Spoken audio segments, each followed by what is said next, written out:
Hello everyone, long time no see, but I thought it's time for a video today because the reason is grief.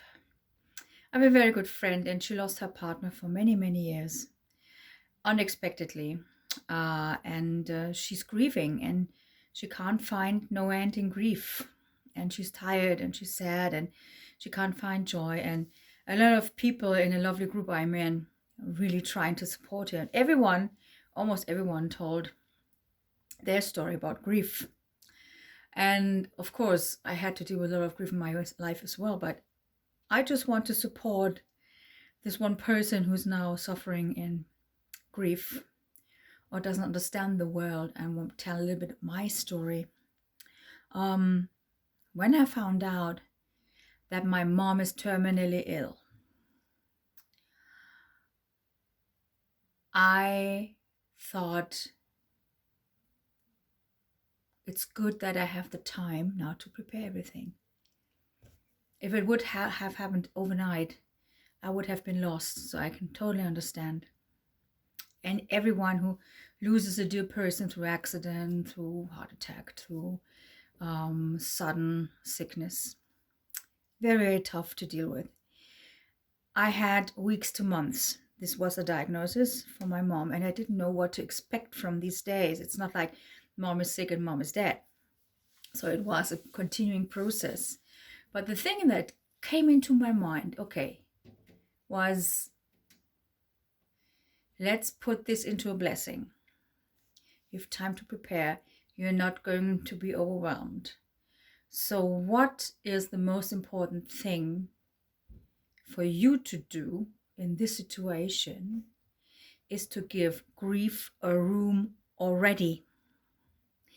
Give grief a room. Don't push it aside. See it, go through it. See it, go through it. There are tough days, there are easier days. I said I want to give grief a room. How did I do that? I was prepared. I arranged my mother's funeral when she was still alive. I took care for all her personal things, slimmed down everything, said goodbye to every little bits and pieces of hers, gave things away I couldn't take with me. I had a small apartment, 1-room apartment, 30 square meters. I had my life in that, and mother's life didn't fit in there. So that was that. So I had to give away her things. I had to prepare everything. I had to watch her deteriorate, losing ability to speak, losing ability to communicate, falling into a coma, all over weeks and months. It was heartbreaking because she was a bubbly, very often annoying person.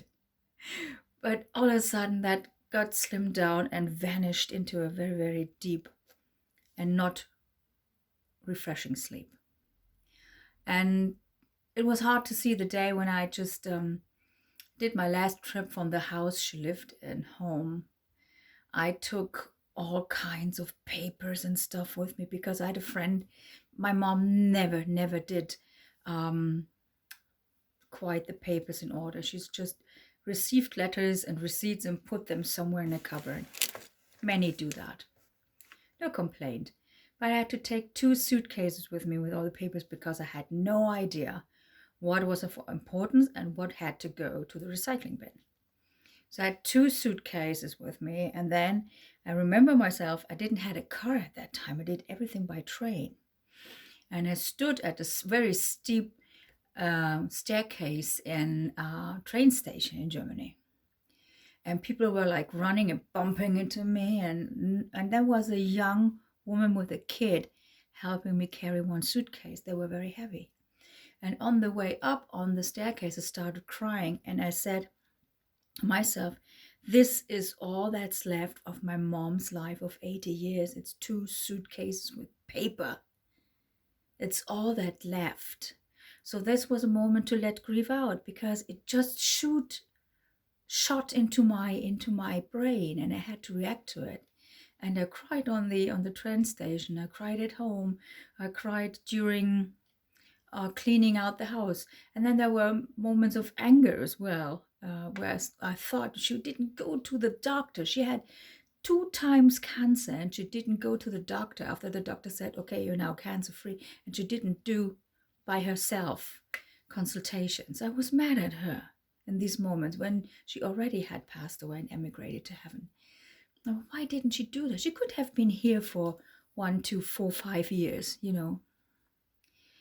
And I continuously worked on that for weeks and months.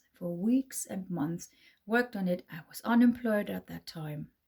So I went to the labor office and I told them my case. I said, listen, I know I should look for work, but please understand that this is now my priority.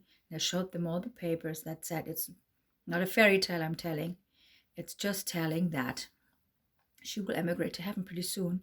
I'm the only person. I have to take care of her. And I need the room to prepare everything.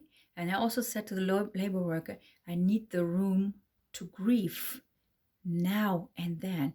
And they understood. And they let me alone until she emigrated to heaven. And then I said, thank you. And I proceeded on my search for work. So this was a very remarkable half a year. And there were times where I sat down and cried in offices and said, I can't go any further. And I cried and broke down. And people ran, gave me water and gave me handkerchiefs. Okay, what can we do? I didn't suppress anything.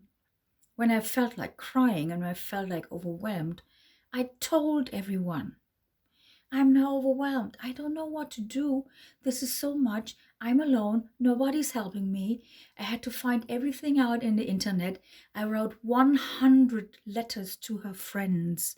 Letters because she was in an age where she didn't use internet by then. It was 2012.